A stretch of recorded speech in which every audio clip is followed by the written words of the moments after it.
Nababahala po ang mga residente ng Barangay Agdao sa Tubungan, Iloilo para sa kanilang kaligtasan.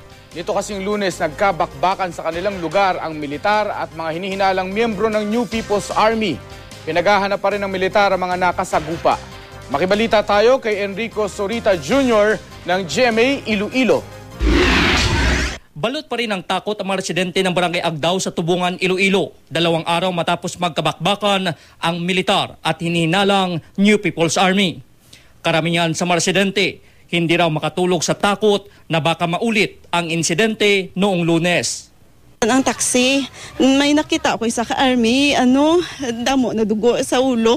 Kag may sabot ko, may dugo. Amo to na ano na lang ko, nauli na lang ko kag nanago. Amo to.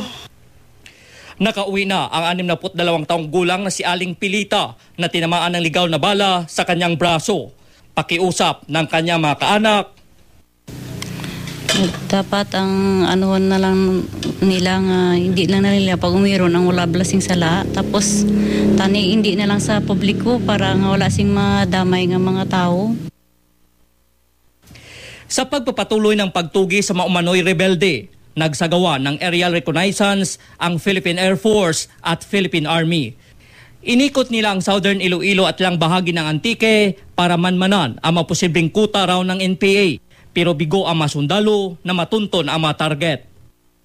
Ginawara naman ng Wounded Personnel Medal ang mga sundalong nasugatan sa engkwentro na sina Corporal Ted Filarca, Private First Class Jargin Dayot, Private Gerald Cansancio, Private First Class Rafael Chiva, Private Jake Sina at si Efren de la Cruz na miyembro ng Citizen Armed Force Geographical Unit. No? We are here, we are bringing peace. Yet the enemy insists on sowing fear.